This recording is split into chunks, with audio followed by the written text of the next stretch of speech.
Baruch haba à tout le monde, Chazakou d'être venu. Donc on va faire un cours sur Pirkei Avot, parce que, comme vous le savez tous, c'est la période en ce moment entre Pessah et Shavuot. On fait au fur et à mesure les Prakim, Pirkei Avot. On est dans la période de Sfirat HaOmer.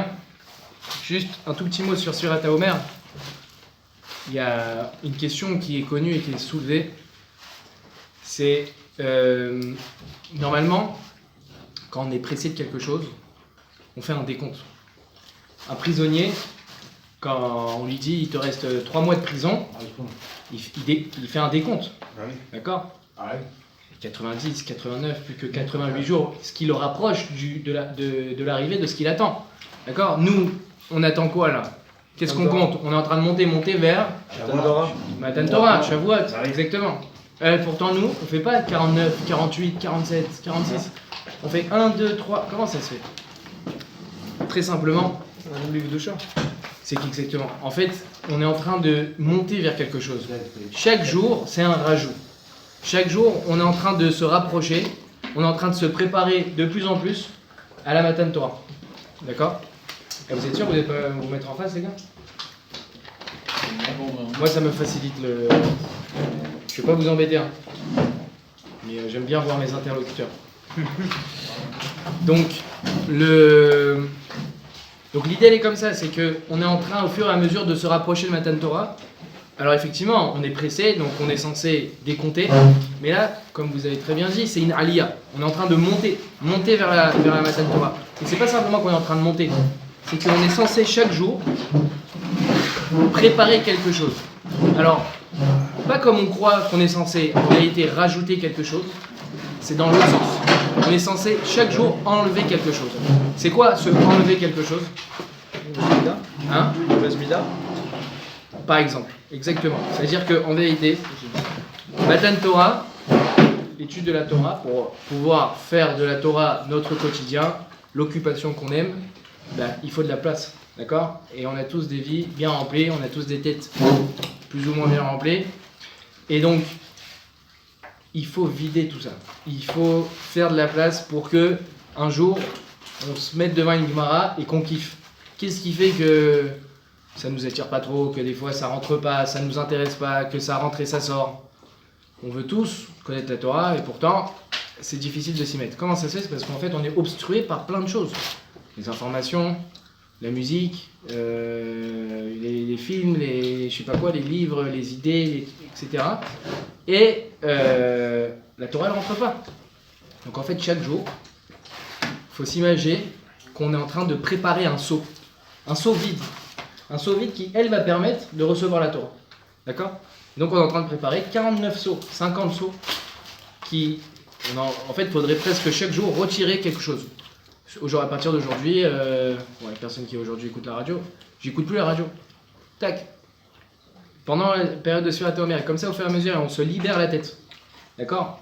Dans Pirkei Avot, dans 5 ou 6e péril, j'ai oublié, il y a 48 kinyanim. 48 kinyanim, c'est-à-dire 48 facteurs d'acquisition qui vont nous permettre d'acquérir la Torah. 48, en vérité, c'est en référence aux 49 jours de Sfirat HaOmer, parce qu'il y a le dernier qui collèle le tout, on va dire. Et chaque jour, il y a quelque chose à travailler. Le premier des kinyanim, c'est le plus évident, l'imout. Le premier. Ensuite, on a Shmiat HaOzen, savoir écouter. Et au fur et à mesure, on a la Nava, on a la Simra. Il faut travailler sur la Simra. Chaque jour, il y a un truc à rajouter. Regardez, la Mishnah est très intéressante, c'est très facile.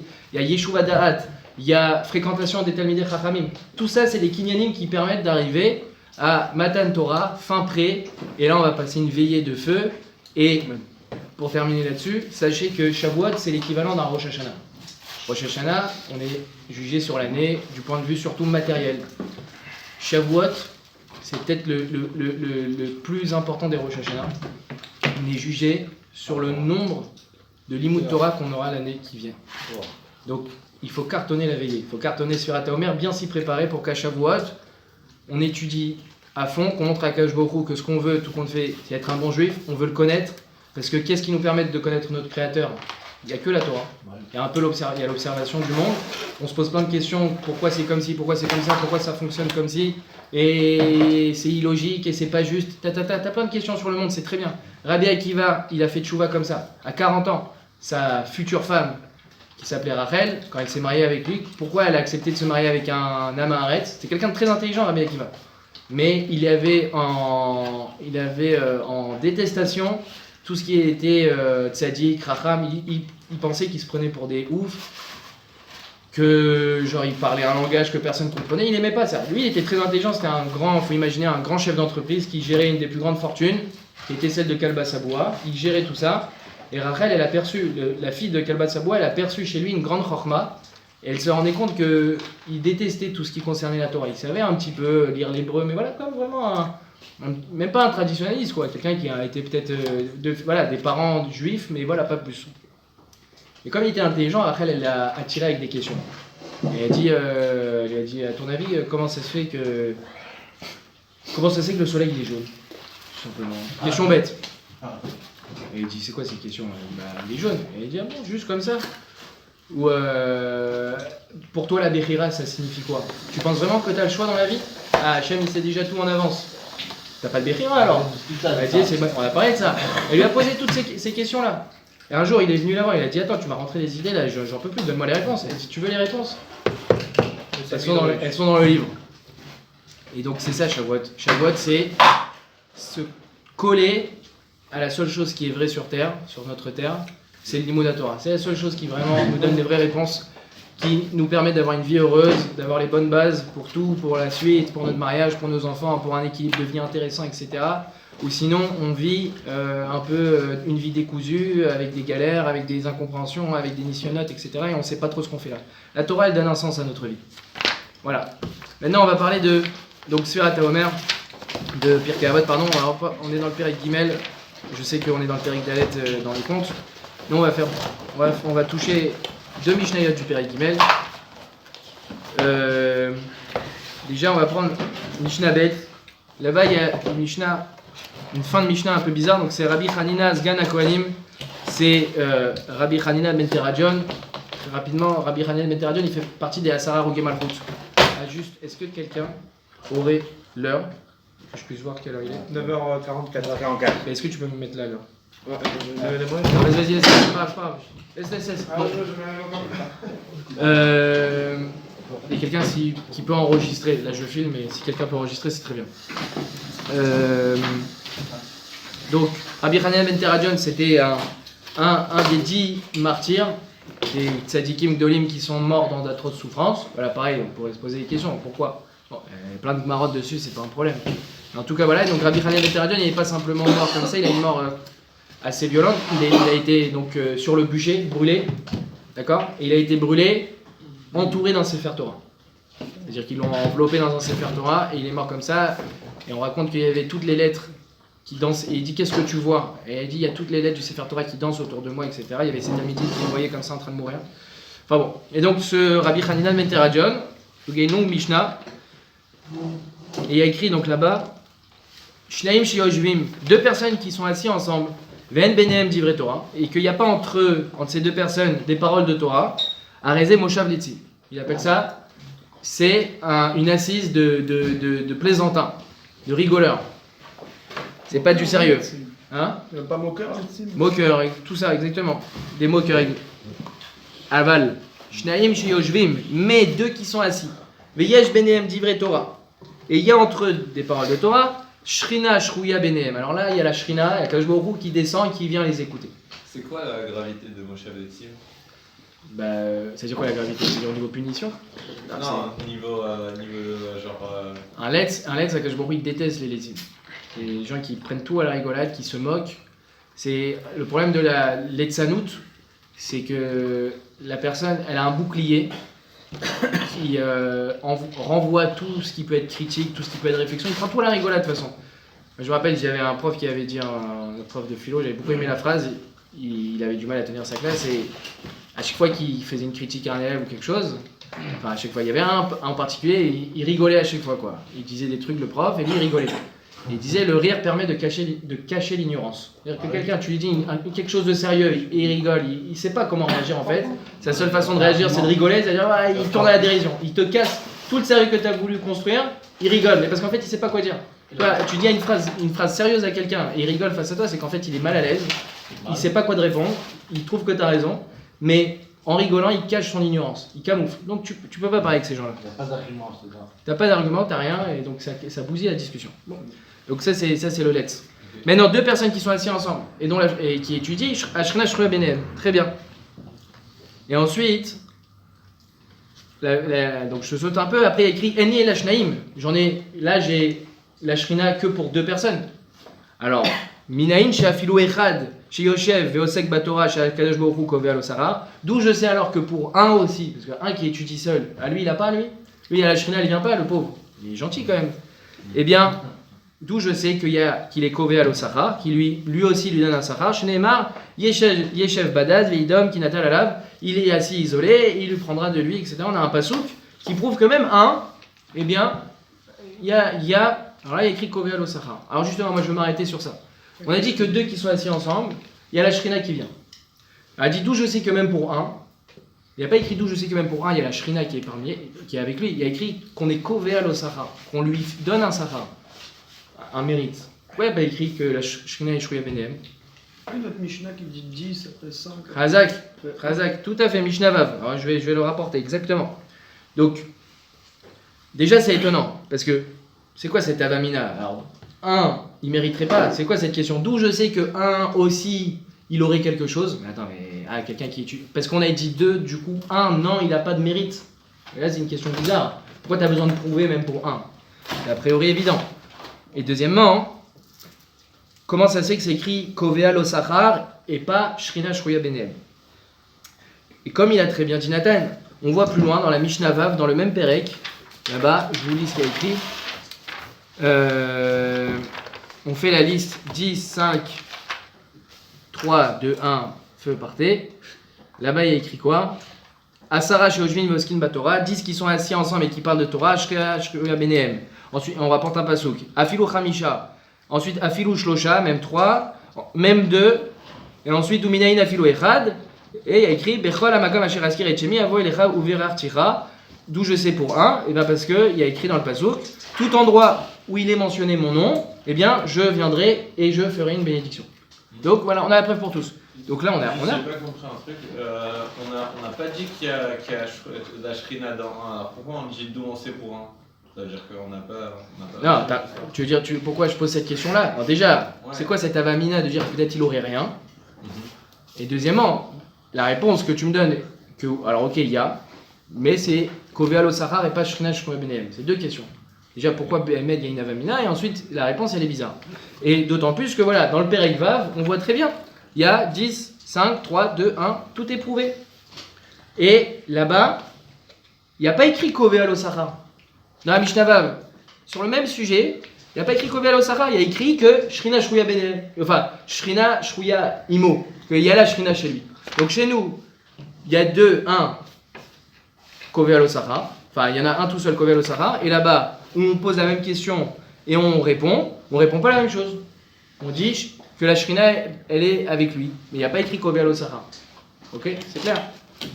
Alors le Maharal, Béhémed, lui, le Maharal, il a carrément une autre girsa, où il y a écrit dans les deux que la personne qui est seule, il a et la Shrina et Kové Alosachar. D'accord? Mais alors si c'est comme ça. Si c'est comme ça, pourquoi il y en a deux? Pourquoi il a les deux? Non, pourquoi il y a deux Mishnayot qui disent la même chose? Alors, Razak, pourquoi il y aurait deux Mishnayot? Et deuxièmement, pourquoi là-bas, Birklal, il n'y a pas écrit Kové Alosachar? Pourquoi il n'y a que dans la Mishnah Bet où il y a écrit Kové Alosachar et pas là-bas? Donc le 1 de la Mishnah Vav, il ne mérite pas Kové Alosachar. C'est-à-dire qu'il y a deux choses. Il y a El Shrina, et en plus de ça, on lui donne un mérite. Mais pourquoi? Et là-bas, il a que Shrina, mais il n'a pas Kové Alosachar. Manishtada. Il n'y a pas de différence a priori, c'est 1 et 1. Très bizarre. Alors pour répondre, on va d'abord expliquer un passage dans Bereshit. Au moment où il y a Yaakov Avinu, il vient faire la bénédiction à Ephraim et Ménaché, aux deux enfants de Yosef. D'accord, là-bas il y a écrit Vaïvarech et Yosef. Donc, en fait, à ce moment-là, il y a écrit que Yaakov il va faire une bracha à Yosef. Et tout compte fait, à qui il fait la bracha? À Ephraim et Ménaché. Il y a écrit Amalach HaGoel, Otim Mikolroy, Yevarech et Aneorim, la bracha qu'il fait aux enfants de Yosef. Yosef il n'a pas été béni du coup. Et, donc c'est pas juste. Yevarech et Yosef, il va bénir Yosef et Yomer, Amalach Hagoel Otimikalra, Yevarech et Aneorim. Donc, Yevarech et Aneorim, il va bénir les jeunes. C'est qui les jeunes? Bah, c'est Ephraim et Ménaché, c'est pas Yosef. Et Yevarechem, Bayom Aou, et alors il les a bénis, encore une fois Ephraim et Yosef, les morts en disant Becha Yevarech Israël, les morts, par vous, par toi, donc toi, Ephraim et Ménaché, on bénira Israël, et c'est ça la bracha qu'on fait aux enfants le Shabbat. Yesimcha Elohim qui est Ephraim et Ménaché. Donc toute la bracha elle est 100% aux enfants, elle n'est pas du tout à Yosef. D'accord? Il y a une arnaque quelque part. Donc, C'est la plus grande bracha peut-être pour lui ou... Razak, il y en a un qui répond comme ça, exactement, qu'il n'y a pas plus grande bracha que de bénir les enfants. Exactement. Kola Kavod. C'est-à-dire qu'un homme, quand tu bénis ses enfants, c'est ça la meilleure bracha qu'il peut recevoir. Mais ça reste que Yaakov, il n'a pas béni Yosef. Donc le Ramban, Nachmanide, il explique que, comme tu dis, c'est le Ramban qui dit ce que tu dis, que la bracha qui était aux enfants, c'est une bracha du coup pour le père. Par contre, le Or HaChaim, il donne une autre explication. Il dit que dans le mot Vayevarer, c'est le passage qui démarre comme ça, et Vayevarer et Yosef, donc il bénit Yosef, et tout de suite il enchaîne sur une bracha sur les enfants. En fait, c'est par le mot Vayevarer, ce petit mot-là, où justement il dit Yosef il est béni, c'est la plus grande bracha qu'il peut donner. C'est-à-dire qu'il est justement pas en train de restreindre à une certaine bénédiction, il dit Vayevarer. Yosef, c'est le juif béni, c'est la personne qui est bénie. C'est-à-dire qu'à 100% de tout, il a toutes les brachot d'un coup par le mot Vayevarer. C'est ça la bracha qui fait Yosef. Après, il bénit les enfants. Mais dans le mot Vayevarer, c'est ça justement l'essence de toute la bracha que Yaakov il fait Yosef, à savoir, t'es quelqu'un de béni, donc à tous les niveaux. Maintenant, pourquoi Yosef Hatzadik, lui seul, il a cette bracha là de Tamid Yeh Mevorach, qu'il soit tout le temps béni. Il a cette bracha incroyable que toute sa vie, toute sa descendance, elle sera constamment bénie, tout est béni chez lui. Comment ça se fait? Alors, dans Brachat, on voit là-bas que la descendance de Yosef, elle est au-dessus du Aïnara. On dit Ben Porat Yosef, Ben Porat Ale Aïn. Ouais. Donc, Yosef, il est au-dessus de l'œil. Au-dessus de l'œil, c'est-à-dire que le Aïnara n'a pas d'emprise sur lui. Comment ça se fait? Parce que, on sait très bien tous que Yosef, c'est Yosef Hatzadik, c'est la seule personne, c'est pas la seule personne, c'est Yosef Hatzadik, il a eu des nisyonotes dans sa vie, incroyables, avec Potiphar, la femme de Potiphar, avec la vente de ses frères, ils ont cherché à le tuer, etc. Chose affreuse, 12 ans en prison. Et puis ensuite, il faut savoir que quand il était à la tête du pays, il y avait toutes les femmes, quand il passait, il était très très beau Yosef. Et toutes les femmes qui jetaient des colliers, qui, juste, elles voulaient payer pour qu'il regarde la femme. Toutes les filles des grands princes, elles étaient là, juste regarde-moi. Et lui, il était là, tête froide. Alors, c'était le patron du pays, d'accord? Eh bien, c'était le premier ministre, il était là partout, c'est lui qui gérait toutes les finances. Pas un gezel, pas un argent en trop dans sa poche, alors qu'il gérait toute la fortune à un moment où tout le monde entier dépendait de l'Égypte. Tout l'argent a été centralisé en Égypte, c'est lui qui gérait tout. Rien pris, il a été au top sur tous les points. Sur tous les points, il a été au top. C'est le seul qu'on appelle Tzadik? Non, C'est a priori, ouais. Yosef Hatzadik, comme ça, ces expressions, on voit que ça avec lui. Et donc, il a su. Il a résisté aux tentations. Il a résisté à tout. Et donc, par ce route-là, il méritait plus que tous les autres d'être béni plus que tous les autres. D'accord? Et le Chafetz Chaim, là-dessus, il dit qu'il faut savoir, et c'est une leçon pour nous, que si un jour quelqu'un, il est Omed Ben Isayon, il est face à un Isayon qui soit du plus petit au plus grand. Je vais dire un exemple tout bête, on est dans le métro, il y a des affiches de ouf, il y a quelqu'un de ouf qui est assis en face de nous, truc. Et à ce moment-là, tu fais Shmirat Enaim, tu dis je veux pas m'abîmer les yeux, je veux pas regarder n'importe quoi. À ce moment-là, profite de faire une bakasha à Kadosh Baruch Hu, parce que sache que là, t'es Omed Ben Isayon comme Yosef, t'es Mevorach, on voit le niveau de bracha que tu reçois à ce moment-là. Parce que c'est quelque chose de très dur. Kadosh Baruch Hu, il t'a envoyé ce Nisayon. Même quelqu'un qui fait attention, il enlève ses lunettes, il regarde le sol, truc. Il y aura toujours un moment où tu dois regarder à droite, à gauche. Et à ce moment-là, si je t'envoie un truc, paf, ça passe. Alors que t'as fait attention tout le chemin, t'es là avec ta petite Mishnah ou je sais pas quoi. T'essayais vraiment de regarder le sol, et puis boum. Et là, toi, non, tu te laisses pas faire. Paf, tu tournes la tête. D'accord, tout de suite. Eh bien, à ce moment-là, c'est un Ed Ratson, c'est un moment un moment très propice, très propice pour demander un truc à Kadosh Baruch Hu, et plus que ça, à Kadosh Baruch Hu, là, il te dit, tu mérites toutes les brachot comme au même niveau que Yosef. D'accord? Et donc, encore une fois, c'est pour ça. À ce moment-là, Pardon? quand on résiste à une épreuve, on a appelé le Tzadik. On est appelé exactement, on est appelé tzaddik, comme Yosef Hatzadik. C'est ça. Parce que c'est tout l'enjeu de la vie. C'est qu'Akadosh Baruch Hu, il t'envoie une épreuve, il veut te faire grandir, et toi tu résistes parce que quoi? Pourquoi c'est faire grandir? On dirait que c'est de la magie. Non, mais tu t'es comporté comme un mensch. C'est quoi la différence entre nous et l'animal? C'est que l'animal il a un instinct. Et bah, quand il a faim, quand il a truc, et à la période de reproduction, bah, il y va, c'est tout. Il réfléchit pas, c'est normal. Nous non, on sait se tenir. Je suis un homme. Je suis un homme ou je suis pas un homme? D'accord, je vais être papa un jour, il faut que j'enseigne quelque chose à mes enfants. Est-ce que je suis un mensch? Est-ce que j'ai des principes dans ma vie? Et bien, comment on construit tout ça? C'est par ces toutes petites choses du matin jusqu'au soir, savoir se lever efficacement le matin. Les gens ils sont là, ils traînent au lit, ils n'arrivent pas à truc. C'est quoi que tu montres à tes enfants? Même à ta femme, elle va te donner des coups de pied, elle sort du lit. D'accord? Donc, on a là des petites épreuves tous les jours, et Akadosh Baruch Hu, il regarde, et toi, tu arrives à tenir. À ce moment-là, Akadosh Baruch Hu, il dit Yémé voir ta vie, comme c'est le Chafetz Chaim qui le dit. C'est pas une simple discussion. Chafetz Chaim, il te dit je vois ça de Yosef. Et donc, pour cette raison-là, Yosef, il a été béni plus que tous les autres. Maintenant, quel rapport avec la choucrouche? Nous, on avait une question pourquoi ici on a écrit Kové Alo Sachar alors que là-bas, il n'y a pas écrit Kové Alo Sachar? La Mishnah, elle commence en disant deux personnes qui sont donc assis, qui n'étudient pas, donc on parle à la négative, eh bien, c'est des Moshav Letzim. Par contre, deux personnes qui étudient, c'est Shrina Benehem. Dans la Mishnah Vav, en vérité, si on avait prêté plus attention, c'est pas exactement les mêmes mots. Il y a un mot en plus. Il y a écrit ici dans la Mishnah Bet, Shnaim She Yoshvim, deux personnes qui sont assis, alors que dans la Mishnah Vav, il y a écrit Shnaim She Yoshvim Veoskin. Deux personnes qui sont assises et qui s'occupent. C'est le mot en plus.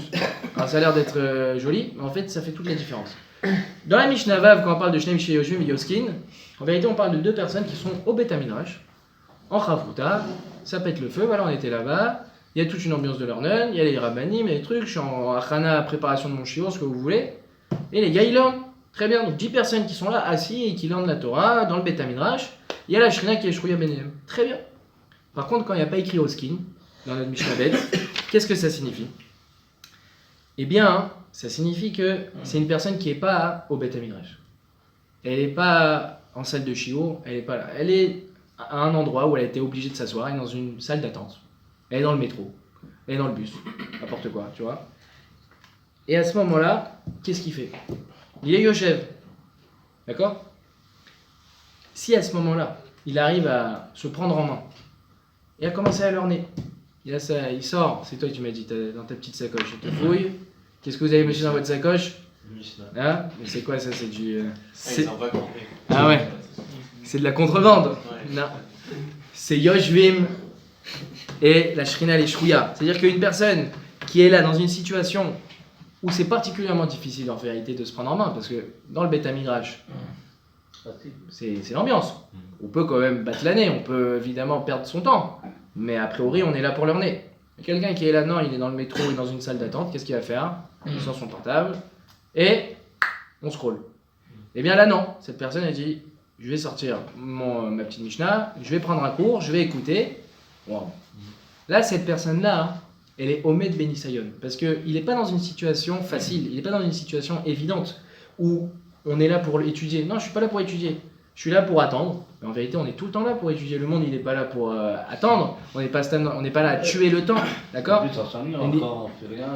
Alors aujourd'hui, j'avais dit à l'époque, ils savaient utiliser leur cerveau. Aujourd'hui, on a peur d'être face à soi-même. C'est-à-dire que, imaginez, vous êtes seul, votre portable, il n'a plus de batterie, et vous avez une demi-heure de métro à faire. Et là d'un coup, la personne, elle est perdue. Ah, qu'est-ce qu'il va faire à ce moment-là? Il fait rien du tout. Il a rien à faire. Mais pourquoi? Parce qu'en vérité, aujourd'hui, dans notre époque, on ne sait pas s'occuper autrement que par des occupations extérieures. C'est-à-dire que nous, on a un cerveau qui est la chose la plus immense au monde, infinie. On peut produire la plus grande chose de tout. D'accord? Et ça met piquette à ChatGPT, largement. Et pourtant, on est là, passif, et on est perdu. Et en fait, on a presque une peur de se retrouver comme ça dans cette situation. En fait, on a peur de se retrouver face à son propre vide. Parce qu'on ne sait pas entraîner, on ne sait pas organiser une pensée. Vas-y, prends un sujet et organise du début à la fin un cursus de pensée pour arriver à un résultat. Moi, j'ai fait mon hamoud de la journée, j'ai étudié la Gemara et je suis dans le métro. Et pourquoi je ne serais pas capable de... Maintenant, allez, on va se refaire le fil de la Gemara, tac. Parce que j'ai pas de texte en face de moi, parce que je pense à autre chose, parce que je pense à ce que l'extérieur me propose de penser, mais je pense pas par moi-même, à part si j'ai un rendez-vous, truc, ok, il faut que j'arrive à l'heure.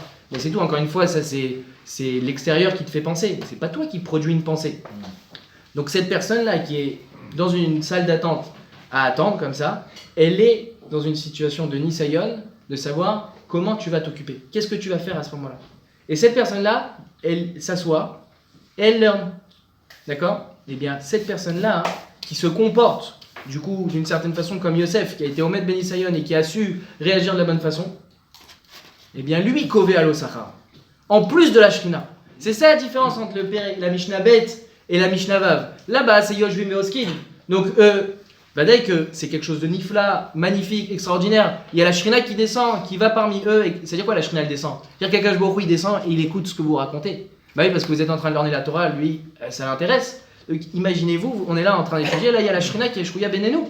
Akash Baruch Hu, là il est descend, il est parmi nous, il écoute ce qu'on est en train de dire. Hein? On le ressent pas. On s'en rend pas compte, mais il faut le savoir. Il faut en avoir conscience, c'est pas de la blague d'étudier la Torah. Bien sûr. Et ouais, et par contre, quelqu'un qui est tout seul, là c'est pas évident. Là il est au Omed Ben Isayon. Non seulement il a la Shrina, Vadaï qu'il a la Shrina, mais en plus de ça, Kové Alo Sachar, il a un mérite supplémentaire. Et pourquoi plus à la personne qui est seule qu'à la personne qu'aux deux? Parce que les deux on n'a pas dit Kové Alo Sachar. Parce que vous comprenez bien que quand on est deux, c'est quand même plus facile d'étudier quand on a une discussion. La base c'est d'avoir une Chavruta. T'as un bar plukta, t'as quelqu'un qui est là, qui va te contredire, qui va dire mais ce que tu dis c'est faux, ou il va t'aider à mieux comprendre quelque chose. C'est quand même plus facile de se motiver à deux. Seul, bah, je suis seul, il n'y a personne qui me regarde en plus, donc bon, je vais m'occuper à autre chose. Et voilà, la personne seule, elle se prend en main, elle pense à de la Torah, elle écoute un chiour, truc, mais les écouteurs, au lieu de regarder une vidéo de je sais pas quoi, il regarde une vidéo d'un chiour ou quelque chose, et bien, cette personne-là, en plus de cette shrina avec Akash Baruch Hu Vadaï, il descend, en plus de ça, il a Kové Alo Sachar. Parce que c'est un Isaïon en fait. Parce que c'est un Isayon. Exactement. Alors, à la fin, il rapporte une histoire. En gros, c'est un témoignage intéressant parce que c'est un rave qui témoigne sur lui-même. Je ne sais pas si vous connaissez le Sefer Chaye Adam. C'est un Sefer d'Alacha qui est top, d'accord? Ouais, ça me dit. Très clair. Et il a écrit un Sefer qui s'appelle aussi Chochmat Adam. Et dans sa Hakdama, je crois, il témoigne sur lui-même que toute sa vie, il a dû courir dans tous les sens pour ramasser de l'argent. Il a été préoccupé par ça. Il dit, si je me suis permis de faire ça, c'est que j'ai vu mon rave aussi le faire. Donc il a dit, Béhémet, j'ai été dans des situations très périlleuses, à l'époque en plus, je crois qu'il est de 1700 quelque chose. Donc les voyages, c'était pas comme aujourd'hui, TGV posé, première classe, avec les pieds posés sur quelque chose et les chaleurs, les chauffages et tout, ce que vous voulez. C'était pas comme ça, avec la prise et Wi-Fi intégré. C'était pas comme ça. Et bien lui, voilà, le cheval, la calèche, il n'y avait même pas de bateau, donc voilà, c'était chaud.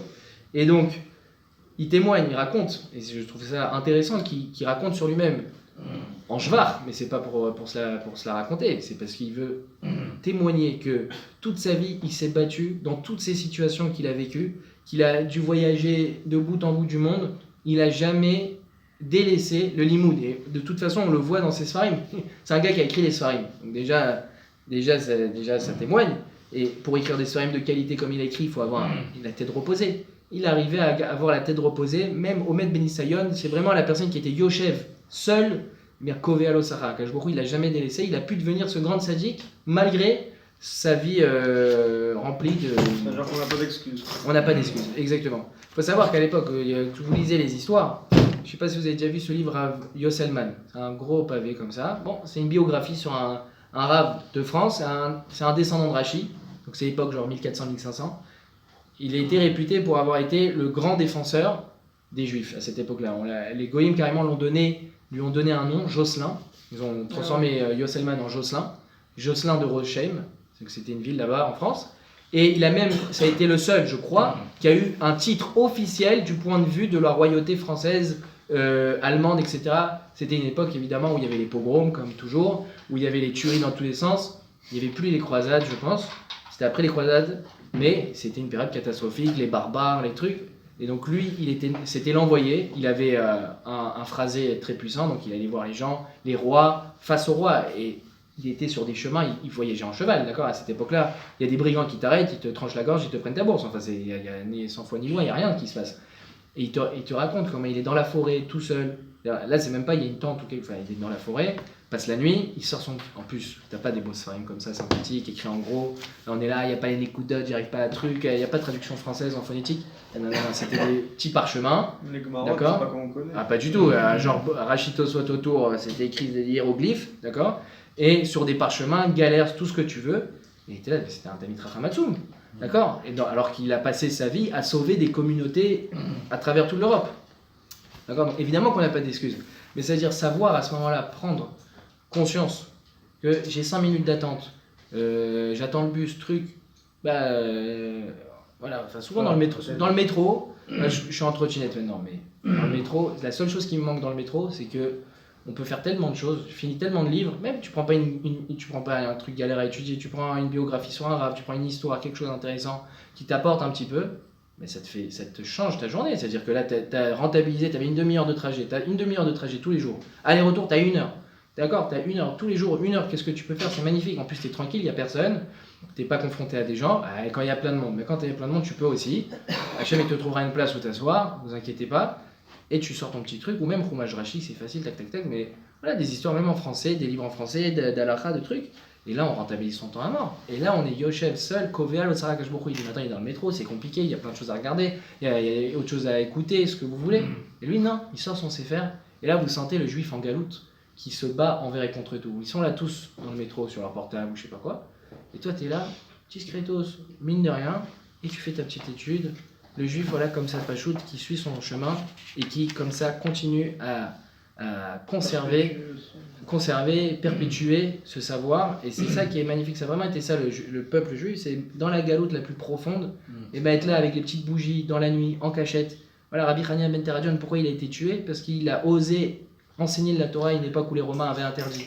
Ils l'ont chopé, ils l'ont brûlé, il s'est battu jusqu'au bout, et aujourd'hui, grâce à des gens comme ça, eh ben on peut être là tous ensemble, en train d'étudier des textes qui auraient été brûlés depuis bien longtemps, si ils s'étaient pas battus dans ce genre de situation. Donc ça c'est une première Mishnah, et la suite, eh bien 21h45 22h09. 22h09, oula. D'accord, donc on va faire efficace. En parlant du temps, Je sais pas par les 45 minutes, on a l'habitude de faire des bons cours d'une heure, mais on va essayer d'abréger ça.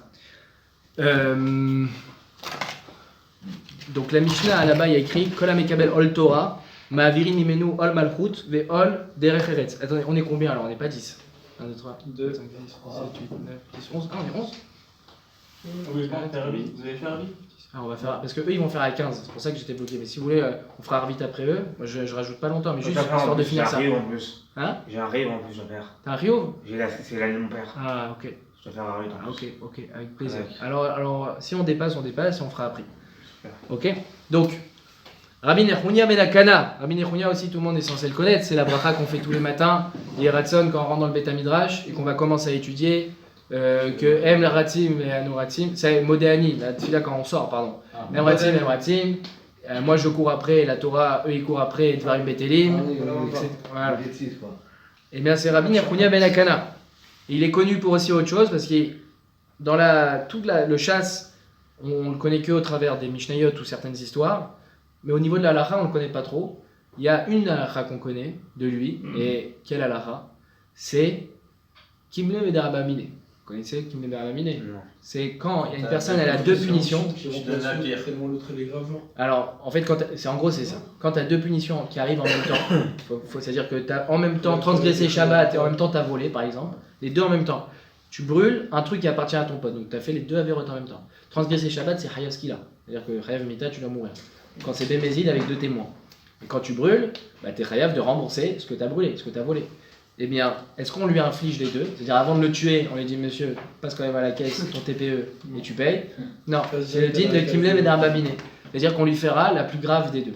D'accord? Et ça, c'est Rabbi Hanina ben Akana. D'accord? Il faut le savoir. C'est la halakha sur laquelle on connaît dans le chasse. Et là-bas, il y a écrit Kol HaMekabel Ol Torah. Toute personne qui prend sur lui, du coup, le Ol de la Torah, on est dans une salle d'attente, et ben moi j'ai pris sur moi le joug de la Torah, et bien Ma'avirin Mimenu Ol Malchut Ve Ol Derech Eretz. On lui retirera, alors du coup. Déjà pas le joug. Le joug, c'est le poids, littéralement. La Torah, c'est un poids. C'est-à-dire que ça impose des responsabilités. Sa conséquence, c'est que tu es heureux d'être dirigé vers des choses, par des choses, pardon, parce qu'on a besoin d'un programme. Mais le joug, c'est ce qu'on mettait en fait à l'époque à la vache pour qu'elle file droit. on lui mettait un truc lourd autour du cou, et du coup elle était obligée d'avancer comme ça. Donc le joug de la Torah. Ma'avirin mimenu ol malchut ve'ol derech eretz, on lui retire alors le poids de la royauté, c'est-à-dire que s'il y a l'État qui impose des choses, qui impose des taxes, qui impose un service militaire, et bien Akadosh Baruch Hu, il va te dire, t'inquiète pas, je vais te solutionner le problème. Si toi tu as pris sur toi le poids de la Torah, tu n'auras pas le poids de la malchut. Et deuxièmement, ve'ol derech eretz, tu n'auras pas aussi l'angoisse du travail et de l'argent. On te trouvera de l'argent facilement. Ça ne veut pas dire qu'il faut être sommaire sur le nez, qu'il faut reposer sur le miracle, mais tu n'auras pas besoin de faire des folies pour trouver l'argent au quotidien. D'accord? On parle de Tzadikim ou à tout le monde? À tout le monde. Toute personne qui accepte sur lui le hol, sérieusement, c'est-à-dire que le gars il a dit, bah, tu sais quoi, maintenant je vais me mettre à leur nez. Alors, lui, a priori, il aura pas de Jamais on poids. va aller bâtir, c'est ça que je veux dire. Parce que... Bah, les bâtim, quelqu'un qui fait sérieusement sa journée d'études, bien sûr que ce sera plus simple. Il a sacrifié une demi-journée pour étudier la Torah. Ah, il aurait pu faire des centaines, des milliers en plus. Les clients, Des clients en plus. Chaque heure qui passe, c'est des clients perdus, un commercial. Et bah, t'inquiète pas, tu crois que le Limud Torah il va te retirer quelque chose? Tu crois que parce que tu as fait Shabbat, tu vas gagner moins? C'est à faux, Rabotai. Si tu fais pas Shabbat, t'as pas compris le sens du monde. Tu vois qu'Akadosh Baruch Hu, il t'impose un truc qui va te faire perdre de l'argent. C'est Akadosh Baruch Hu qui organise le monde. Donc s'il t'a dit fais Shabbat, c'est que ça veut pas dire et du coup je te retire de l'argent. Ça veut dire que t'inquiète, ça va être pareil. Hachem il est pas fou, il va pas nous envoyer dans un guet-apens. Première chose, Vechol haporek mimenu ol Torah, toute personne par contre qui retire de lui le poids de la Torah, notnim alav ol malchut ve'ol derech eretz. Alors on lui mettra sur lui, bah tu sais quoi, tu veux toi te simplifier la vie, rien faire, ah, ok, alors tu vas devoir faire ton service militaire, tu vas devoir avoir des redevances vers l'État, tu vas devoir bosser de fou, tu seras pas tranquille dans tous les cas. Maintenant juste il y a une petite question, c'est que dans la Shoah, il y a un truc qui n'est pas clair. Il y a écrit Kolam ekabel alav ol Torah, ma'avirim emenu ol malchut ve'ol derech eretz. Ce que je dis c'est Rav Hofstetter, celui qui a fait Dirshu. Vous connaissez Mishabura Dirshu tous? Eh bien c'est lui. Talmid Racham. Hein? Ah, Ravan, Bon, ouais, il est vivant. C'est un américain. Lui c'est un très bon exemple. Hein. Milliardaire, je sais pas, mais millionnaire c'est sûr. Il est Talmid Racham Atsoum, il a écrit des svarim sur toutes les parachiotes, sur Pirkei Avot. Talmid Racham magnifique. Il a financé, pour vous dire un peu la fortune, tous les Sioum Machas qu'il y a eu. Vous vous rappelez des Sioum Machas un peu partout? Du monde, hein. Il y a un Sioum Machas en Inde, c'est lui qui l'a financé. En France, c'est lui qui a financé partout. Il a dit je prends sur moi. Donc, Lainara, il a. Et à part ça, c'est un Talmid Racham Atsoum. Et donc lui, il fait remarquer qu'il y a écrit donc Ma'avirin, on lui retire Ol Malchut. Donc ça veut dire que de base il était là, mais comme tu as étudié, comme tu veux étudier, alors on te l'enlève. Vous comprenez ce que je dis? Si je dis Ma'avirin, c'est-à-dire on te retire, c'est-à-dire qu'il était là de base. On te le met. Alors qu'il était pas là. Alors, après écrit Ol Bassof, Amar, Kol Haporim Mimenu Ol Torah, Notnim Lo.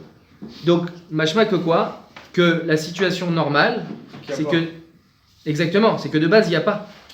Donc, dans le début de la Mishnah, on a l'impression que la situation normale, c'est que tu as sur toi Ol Malchut et Ol Derech Eretz, mais que si tu étudies la Torah, on te le retire. Et dans la fin de la Mishnah, j'ai l'impression que la situation normale, c'est qu'il n'y a rien, mais que si tu fais rien, hein, on te met quelque chose. Parce que dans l'un, il y a écrit Ma'avirin, et dans l'autre, il y a écrit Notnim. Notnim, c'est on rajoute quelque chose. Ma'avirin, c'est qu'on retire. Retire, c'est-à-dire que de base, il était là, et que maintenant, il n'y aura plus. Rajouter, c'est que de base, il n'était pas là, et maintenant, il y a. Alors, c'est contradictoire. Est-ce que de base, il y a le Ol Malchut, il y a le joug de la société, mais que si tu étudies, on te l'enlève? Ou bien non, de base, il n'y a pas de joug de société, mais si tu n'étudies pas la Torah, hein, alors on va te le mettre. Vous comprenez la question? Peut-être qu'on parle de quelqu'un qui a fait Tchouva au début.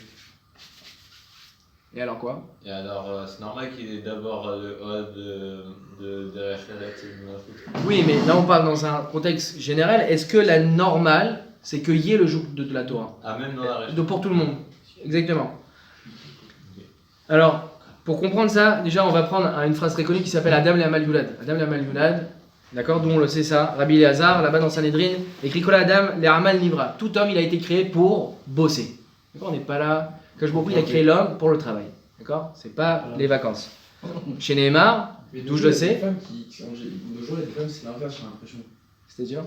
Bah, des fois, genre, en fait, genre, on a l'impression que c'est presque, il y a comme une sorte d'inversement des rôles, j'ai l'impression. Tout à fait. Parce que, genre, des fois, enfin, après, des fois, ils s'arrangent, mais souvent, des fois, si l'homme, il étudie toute la journée, et la femme, elle travaille, donc en soi, c'est bien parce que, du coup, on peut étudier toute la journée, c'est. Mais ça Ça s'appelle. permet de s'améliorer, mais après, du coup, c'est les femmes qui travaillent derrière, je sais pas, c'est bizarre. Ça s'appelle lui avoir retiré le poids de l'argent. Normalement, c'est l'homme qui a la responsabilité de l'argent. Si maintenant il a une femme qui est capable d'assurer elle financièrement, sans que ce soit l'angoisse à la maison, que les enfants soient délaissés et tout, évidemment, sinon ça s'appelle pas une solution. Mais si, au Hachem, ta femme elle peut honorablement et de façon raisonnable te ramener de l'argent et que toi tu puisses étudier, bah, ça s'applique très bien. Toi tu as accepté le rôle de la Torah, et bien on va te trouver autrement de l'argent. Voilà, ta femme elle te trouve. C'est charmé. En vrai, c'est bien. Moi, en vrai, je suis d'accord avec ça, justement. Ah, voilà. Ça veut dire pourtant. Ça veut pas dire que l'argent elle va tomber du ciel, ça n'existe pas. Ça veut juste dire que tu vas le trouver ou plus facilement ou autrement. Mais Et là, dans la Ketouba, il a raison, c'est marqué que c'est l'homme qui. Bien sûr. Alors un truc très important à savoir, c'est qu'un avraire qui s'engage à être avraire et qui dit à sa femme, moi je suis avraire, si tu veux pas bosser, tu dégages, c'est lui qui dégage. Ça marche pas comme ça. Moi je suis avraire. Mais si un jour il y a un problème à la maison, je prends les responsabilités. C'est pas toi qui dois avoir l'angoisse. Pour l'instant, travaille, mais si ça marche pas, je vais pas te dire travaille plus et t'es nul et tu fais n'importe quoi. Bah d'ailleurs que non. T'inquiète pas que le jour où, Chazé Shalom, il y a un problème financier, c'est moi, ça reste sur moi la responsabilité. En gros, là, bah, je t'ai envoyé toi, tu as été d'accord d'y aller et ça se passe bien, j'en mets. Quand ça va bien, ça va bien. Si ça va mal, c'est sur moi que ça repose, chérie. C'est pas sur toi que ça repose. D'accord ? Tu vois ce que je veux dire ? Ça, c'est très important à mettre les choses au clair comme ça. Et donc on a dit voilà, que Rabbi Elazar lui-même, il a dit que l'homme, il a été créé pour travailler. Pour l'instant, on ne sait pas pourquoi il a été, pour quel travail. Mais Hachem, il a créé l'homme, les Hamal. Il est là pour bosser. Très bien. Qui Adam, les Hamal Yulad, parce qu'on voit dans Yov, car l'homme, il est né pour travailler. Quel travail ? Je ne sais pas. En tout cas, travailler. C'est-à-dire quel travail, est-ce que c'est le business ou est-ce que c'est la Torah ? Ça, je ne sais pas encore. Être occupé, exactement. Tu vas être occupé dans la vie. Peut-être c'est les deux. Maintenant, dans Michelet, on voit qu'il y a un passage qui dit qui achef alav piou. On va lui mettre sur lui le mort. Le mort, c'est ce qu'on met sur la vache ou sur le cheval, un truc dans la bouche. Et donc ça correspond plus à un travail de la terre, donc au business, à l'argent. Donc on dirait que le travail, c'est quoi ? On ne parle pas de la Torah ici. On parle du travail de Derech Eretz. Derech Eretz s'appelle ici la Torah. D'un autre côté, on voit que dans le Sefer Yoshua, il y a écrit Lo yamush Sefer a Torah azem ipicha. La Torah ne devra pas bouger de ta bouche. Ah, d'un coup, on a l'impression qu'on parle de quoi ? Razak. D'un coup, on a l'impression. Alors, du coup, on parle de quel travail ? Du travail de la Torah. Alors, on ne sait pas sur quel pied danser. D'accord ?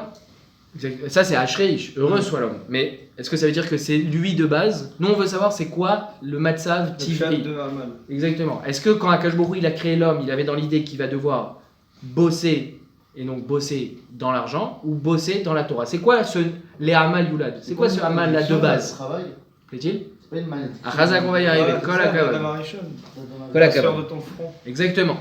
Effectivement, comme vous l'avez très bien dit, de base, quand on a été créé, on n'avait pas à travailler la terre. C'est-à-dire, on n'avait pas à chercher l'argent. Tout était produit facilement. Adam Arishon, il n'avait rien à faire, ça poussait, c'était beau. Et pourquoi ? Parce que lui, il était là, il était avec Akash Borou. C'était pas je te fais tout, t'es dans un palace et tu te prélasses et on te masse les pieds. C'était pas ça. C'était qu'à côté de ça, bon, Hachem, il était quelqu'un qui était proche d'Akash Borou, qui était occupé par la Torah, etc. D'accord ? Est-ce que quand il y a, à l'époque du messianique, ça va revenir Bien sûr. Bien sûr. On va revenir à la situation qui aurait dû. On va parler tout seul ? Ouais. Merci beaucoup. Merci beaucoup. Donc, comme vous l'avez très bien dit, de base, nous on a été créés sans le travail de la terre. Ensuite, il y a une malédiction qui s'est rajoutée, parce que Adam Arishon, eh bien, ils ont mangé le Hetzadat, il a dit Bezi atapera tochal lechem. Tu vas manger ton pain à la sueur de ton front. Tu vas devoir travailler la terre, tu vas devoir gagner ton pain. D'accord ? Il va falloir bosser, même dans l'argent. Donc, page toute, a priori, ça a l'air que quoi ? C'est que de base, Akash Borou, il a créé l'homme, le Hamal de l'homme, c'est dans la Torah. Et ensuite est venue une malédiction qui fait qu'il y a aussi maintenant le travail dans l'argent. Mais que de base, le matzav normal, la situation normale, c'était de devoir étudier la Torah. D'accord ? Maintenant, d'autre part, on va dans une Gemara, Rava, dans la Maskana là-bas, dans Sanhedrin, je vous ai parlé là de Sanhedrin qui dit Adam la Hamal Yulad, dans la Maskana, le Maharsha il dit que ce Hamal là, on parle de la Torah. Donc là, tout a l'air de se diriger, concorder vers que le Hamal de base c'est Torah. Maintenant, d'autre part, on voit que Rava, il a dit que Kulhu Gufi Derufakti, donc tout le monde, tous les corps, ils vont devoir se fatiguer. Et, comme tu l'as dit, Tuvi les Zechi Deave Derufakti de Raita. Ça veut dire que, Et heureux soit l'homme dont son travail est dans la Torah. C'est-à-dire, tout le monde va devoir travailler. Et celui qui a été zoré que ses efforts ils soient dirigés vers la Torah, lui, Ashrecho, il est heureux qu'il soit béni. Ça a l'air que quoi? Ça a l'air qu'on a une Bechira. On a le choix en fait. Tu peux orienter tes forces vers ce que tu veux. Tu peux orienter tes forces dans le business, tu peux te décider à dire moi, je veux payer tes le million. Et du coup, tu vas en Inde, tu fais du textile, tu fais ce que tu veux, tu fais des applis, je sais pas ce que vous voulez. Tu appelles des commerciaux du matin au soir. Et des clients plutôt. Et donc, c'est une Bechira. Est-ce que ce sera dans la Torah, est-ce que ce sera dans la Melacha? Et c'est ça qui ressort des psukim. Adam en la avod et Adama. De base, l'homme il doit pas travailler la terre. Maintenant, il a été quand même créé pour bosser. Et maintenant qu'il y a la malédiction, il a été créé pour bosser dans les deux. Donc maintenant, il faut qu'on explique notre Mishnah. On a rapporté un peu tous les pendants. On voit qu'il y a quand même un Inyan peut-être de travailler, d'avoir été créé pour travailler. Maintenant, il y a aussi, on voit que non, tu travailles la Torah, tu travailles pas autre chose. En vérité, la contradiction qu'il y a dans notre Mishnah, c'est pas une contradiction. De base, en vérité, évidemment que la situation de base, c'était que tu bosses la Torah. Tu n'es pas là pour bosser autre chose. Akadosh Baruch Hu, il a créé l'homme, on voit le matzav normal de Adam Arishon, c'était la Torah. Donc, maintenant, comment ça se fait? Il y a écrit Ma'avirin Mimenu Ol Malchut Ve'Ol Derech Eretz. Alors pourquoi il y a écrit quand même, on lui retire le joug du Derech Eretz et tout ça? Parce que maintenant, il y a cette malédiction qui est venue en deuxième temps. C'est-à-dire qu'Akadosh Baruch Hu, il a dit, il va y avoir une nouvelle situation dans ce monde-là. C'est que de base, on est là pour étudier la Torah. Et Akadosh Baruch Hu, quand il nous a créé, quand il a dit Adam La'amal Yulad, l'homme il est né pour travailler, c'est-à-dire mettre ses efforts dans la Torah. Maintenant qu'il a rajouté la malédiction d'Adam Arishon, alors elle a pris aussi le pas dans notre programme. Et que si Béhémet, tu n'orientes pas tes forces dans la Torah, Akadosh Baruch Hu, il va te préoccuper par autre chose. Parce que maintenant, elle existe cette malédiction. D'accord? Maintenant, dans l'autre sens, toute personne qui retire la Torah, alors notre Nimlo Ol Malchut, on lui met quelque chose de nouveau. Parce qu'en vérité, de base, ça n'existait pas quand même. C'est une malédiction qui est venue en deuxième temps. Donc de base, elle n'existait pas cette Donc situation. ils retirent quelque chose qu'il avait, quoi. De base. Dans le cas où il retire, c'est quelque chose qui était déjà là, c'est la malédiction. Et dans le cas où on lui met, c'est que quand même de base, c'est une malédiction qui n'existait pas et qui est venue ensuite. Donc en fait, ce qu'il faut savoir, si on prend un peu de recul, c'est que, faut comprendre plutôt, c'est que quelqu'un qui dans la matinée, il s'est cassé la tête sur sa Gemara, à fond, dans sa Chavruta, d'Alacha, ce que vous voulez, bah, il n'y a pas de raison qu'il ait des galères l'après-midi avec un accident de voiture, un accident de je sais pas quoi, ou une galère de dossier. Parce que tu as une quantité de tirra, de fatigue à avoir dans ce monde-là. Kajboukhu, il a dit, tu es là pour bosser, tu es là pour faire des efforts. Ayom la sotam ou machar le kabel saram. Aujourd'hui, c'est-à-dire aujourd'hui dans le monde du Olamazé, c'est le jour de l'action, c'est le temps de l'action. C'est le jour du maasé, tu n'es pas là pour glandouiller. Machar, demain, au Olamabam, kabel saram, tu vas recevoir tout ton salaire. Aujourd'hui, Hachem t'a mis dans le Olamazé pour bosser, pour te préparer à la haut.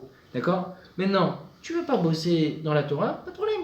Je vais te mettre d'autres efforts à faire, qui seront du coup pour rien, parce que tu vas courir chez le garagiste, courir chez le dentiste, courir après un client, quoi, un truc, bah, c'est horrible en fait, c'est qu'une vie de problèmes à solutionner constamment. Et d'ailleurs, si vous écoutez les adultes, on peut dire la vie, en fait, c'est plein de problèmes qui se succèdent et qu'il faut trouver des solutions, et qu'on trouve les solutions, et qu'il faut payer, et qu'il faut le truc. Et tu as un mois dans l'année où tu as les vacances, qui, Bezrat Hashem, se passe bien, d'accord, sans galère, et tu as bossé 11 mois, pour arriver tout ça à un mois et rebelote. Et tu fais de l'argent, et tu fais des galères, et la banque elle t'appelle, monsieur vous avez pas payé l'URSSAF, vous avez pas fait ci, vous avez et les impôts et les trucs. Donc c'est ça la vie en fait. Hachem il nous a mis dans un monde où on doit solutionner constamment des problèmes. C'est super, c'est sympa comme Dieu, il est cool avec nous. C'est ça pour tout le monde au final. Bah non, il y a des gens qui ont une vie heureuse, qui font des... Alors, on parle la même langue, Rav Samuel. Ouais. C'est pas quelqu'un d'heureux, profondément heureux, qui, quand il te dit le mot bonheur, il te transcende. Il dit le mot une vie de bonheur. Tu sens ça? D'accord, bah, c'est une personne qui a mis son amal dans la Torah. Mais non, bien sûr qu'il y a beaucoup de temps en temps, il en va pour voir s'il est stable, pour voir s'il est sincère. Parce que si maintenant tu lui retires tout effort dans le travail de l'argent ou dans le besoin d'argent, bah, il n'y a plus de travail. Yaakov Avinu, il a été éprouvé toute sa vie, pourtant il était toute la vie dans la Torah. Et le jour où il a dit j'ai jamais eu un instant de paix, le jour où il a dit quoi, tu te plains en plus? Tu te plains, tu as cru que le monde ici-bas il était pour se la couler douce? On n'est pas là pour se plaindre. Yaakov Avinu, il a mis tous ses efforts dans la Torah toute sa vie et pourtant il a été éprouvé toute sa vie. Parce que des gens de ce niveau-là, Akash Baruch Hu, il veut les éprouver dans le sens, justement, eux, ça les renforce dans ce qu'ils font. Et donc, de temps en temps, Samuel, une galère d'argent, comment on fait? Il gère la situation. Ishtadlout, il a fait sa Ishtadlout, maintenant ça va pas plus loin que ça. Et il attend et ça viendra. Parce que Akash Baruch Hu, il va le faire poireauter 3 semaines, comment on va faire pour payer, et paf, il a tenu bien le Nisayon, Akash Baruch Hu, il s'occupe du reste. À l'époque, Samuel, il rentrait une fois par mois pour ramasser de l'argent. Ni plus, ni moins. D'accord? Le week-end, le Shabbat. Nous, on était en Shabbat Rofesh, donc on n'était pas là, et lui, il rentrait en France. Il nous a raconté le premier mois où moi je suis arrivé avec les Terchomo, il venait de faire installer des clims dans toutes les pièces. D'accord? Dans toutes les chambres, quoi. Il n'y avait que dans le Beth Midrash à l'époque, là il avait installé partout. Vous imaginez la facture, surtout que nous on était irrespectueux, la facture d'électricité, quand tu as 20 pièces, 30 pièces, 30 masgan, il n'avait pas ces factures d'électricité à l'époque. Et là, une nouvelle facture, je vous le donne Emile, 22 000 euros, si je ne me trompe pas. À l'époque en plus. Ouais, en 2016 c'était. Ah, quand même. 22 000, ok? 22 000 c'est pas, ça va, moi je trouve pas tous les jours 22 000 par terre. Et donc... 20 mois? Ouais, c'était un truc, mais parce que nous on mettait en plus toute la journée, enfin bon c'était une cata. Et donc, il est allé en France, à la fin des loups, comme d'hab, il est revenu et il nous raconte, parce que je ne pas ça, il raconte, il dit Rabotai, il faut que je vous raconte quelque chose. Et il dit j'avais une facture de 22 000, j'ai fait ma tournée en France, j'ai rien ramassé. D'accord? Bon. Moi maintenant, entre guillemets, c'est un pacte que j'ai avec Hachem. Moi, je rentre. Ma Ishtadlout, c'est une fois par mois, le reste, j'étudie. D'accord? J'ai fait ma Ishtadlout. C'est bon. Maintenant, n'importe qui va angoisser. Il dit moi, maintenant, je vais avoir mes créanciers. D'accord? Il faut payer le DF. Ça rigole pas. Il rentre en Israël, il dit je rentre des poches vides. Qu'est-ce que je vais faire? Je ferme la yeshiva, je vais être poursuivi par la justice. Enfin, on croit que c'est une blague, mais on rigole pas. Et il raconte. Alors, ça a l'air d'être les films de folklore ou je sais pas quoi. Non. Il a reçu. Dans sa boîte aux lettres, une enveloppe anonyme, 22 000 euros. Alors, ça, c'est des histoires de ouf, de trucs, ça arrive à des tzadikim. Je n'ai pas dit que ça va nous arriver ça tous les jours. Mais il faut savoir que quand vous fréquentez des gens comme ça, ou vous voyez même des Avrichim en Israël qui galèrent, qui te racontent comment, tu peux pas même expliquer tout, comment ça s'est organisé, au bon moment il a reçu son argent à ce truc, il avait la fin de mois. Et tout se passe, et tout il a pu étudier tout le mois, il a 5 enfants, 6 enfants, 7 enfants. Le loyer il est aussi cher qu'à Paris, tout ce que vous voulez, tac. Pourquoi? Parce qu'Akash Baruch Hu, qui va t'éprouiller à voir si tu lui fais confiance. Parce que si tu dis, moi je mets tout dans la Torah et j'ai rien à faire. Tout qu'on le fait, il y a quand même une petite clala qu'on va devoir faire un peu d'effort. Il y aura toujours un peu d'effort. Mais il n'y aura pas cette angoisse que des fois tu entends les gens qui sont là vraiment angoissés, ça leur pourrit la vie, ça pourrit le shalom bayit à la maison. Les disputes à la maison sur l'argent, c'est catastrophique. Les enfants ils le subissent, la femme elle le subit, le mari, tout le monde. Et ça fout une mauvaise ambiance. Et le gars qui n'est pas parti en vacances, il a raté sa vie, il voulait ci, il voulait ça, et sa voiture est magnifique, la Tesla, je sais pas ce que vous voulez, elle est cassée ou je sais pas quoi. Et alors c'est ça la vie. Ok, je suis moi je vous souhaite pas ça, je me souhaite pas ça. C'est relou, c'est nul. Et c'est pas que c'est juste relou, c'est qu'Akash Baruch Hu, tu peux pas imaginer qu'il a créé un monde pour ça. C'est trop nul. C'est quoi le but? Et même d'un point de vue goy, moi j'ai envie de leur poser la question, pourquoi il y a le monde? C'est pour une fois par semaine sortir en soirée avec les potes, et après rebelote, en plus t'as que des histoires, t'as des disputes, t'es tombé malade, t'es bourré tous les semaines, enfin bon, ta santé elle est pourrie, tu te fais larguer tous les 3 jours. C'est quoi cette vie? Et tout ça jusqu'à que tu finisses par être vieux et que tu finis dans une EHPAD à attendre que tu meurs. Ouais, et bien rejoignez-moi les gars, on va s'amuser, voilà, pendant 120 ans. Alvaï, 70 ans de bonheur. Non, c'est pas possible. C'est pas possible que ce soit ça la vie. Donc c'est ça la Mishnah. Celui qui accepte sur lui le Hol Malchut, le Hol Torah. Quelqu'un qui prend celui du Hol Torah, je vous ai pas dit d'étudier toute la journée, je dis pas ça. Mais quelqu'un qui accepte de vivre dans le derer d'Hachem, de prendre sur lui des chavrutot, un temps d'études dans la journée, et que ce temps d'études là, ce soit le quart de sa journée. D'accord, il faut faire de l'argent. Là, Akash Baruch Hu, il a dit, il faut, ça tombe pas du ciel. Là, je vais pas sortir du mur du pain, ça c'est sûr. Il y a un peu d'effort à faire, il y a un peu d'ishtadlout, effectivement, vadaï, d'accord. Mais mon quart de la journée, c'est ma chavruta de 9h à 10h. Après, je vais bosser. Je suis pas capable d'étudier toute la journée, je suis pas capable. Je sais pas ce que ça veut dire, mais bon, je suis pas capable. J'étudie une matinée, j'étudie 2 heures, j'étudie 20 minutes. Mais c'est mon moment de la journée, c'est ça qui donne un sens à ma journée. Je me lève pas pour aller juste faire de l'argent, pour ensuite manger une bonne pizza. C'est pas ça la vie, d'accord? C'est évident que non. Eh bien, sachez, c'est Rabbi Nechouni Ben Akana qui vous le dit, si vous prenez sur vous le hol de la Torah, c'est-à-dire vous faites bien les mitzvot, vous prenez le temps, c'est pas parce que vous avez pris le temps pour faire une belle tfila que vous allez rater quelque chose de grave. Mais non, t'as fait ce qu'il fallait faire. D'accord? C'est pas parce que vous mettez des tzitzit que il va faire trop chaud. Bon, un petit peu. Mais on s'y fait. Oui, on s'y fait, vous inquiétez pas. Ça fait 7-8 ans, tous les jours. Il n'y a aucun problème. Je suis jamais tombé malade de chaleur. Donc, vous inquiétez pas. Ça se passe comme ça. C'est la Mishnah qui le dit. Et juste, je vous finis avec une toute petite histoire parce que ça concerne un grand rave. Peut-être vous le connaissez pas, mais il est assez actuel. Il raconte que c'est dans les yeshivas. Il y a une histoire. Il y a une yeshiva qui venait de se faire construire et c'était la première yeshiva de ce style. Ça s'appelle Chachmei Meloubli. D'accord. Le Rosh Yeshiva, il a construit une yeshiva qui était nouvelle. À l'époque, c'était nouveau. Pourquoi? Parce que c'était la première yeshiva qui rassemblait tous les besoins d'un bachour. C'est-à-dire qu'à l'époque, il faut savoir qu'une yeshiva, il y avait le Beth Midrash. Les bachorim, ils venaient dans la ville. Par exemple, il y a une yeshiva à Vilna. Ils allaient à Vilna. Mais il y avait le Beth Midrash qui était à disposition des bachorim, les rabbanim et tout. Mais par contre, ils devaient dormir chez l'habitant. Parce qu'ils n'avaient pas de logement pour les bachorim. Il n'y avait pas d'internat. Et il n'y avait pas non plus de nourriture pour eux. Donc il fallait qu'il y ait des gens gentils qui acceptent chez eux des jeunes hommes. Et la journée, ils allaient étudier. Mais eux, les gens de la communauté, assuraient les repas. Et chacun en prenait 2-3, etc. À l'époque, c'était comme ça. Jusqu'à le jour où il y a Chachmei Meloubli qui est arrivé, ce rave, qui a construit cette première yeshiva où il y avait et l'internat, et les repas, et tout, et les shiurim, tout sur place dans un bâtiment. Wow, magnifique. Tout le monde voulait aller là-bas. En plus, c'était yeshiva Gedola avec des grands rabbanim, et Talmidei Chachamim et tout. Et un jour, il y a un bachour qui arrive.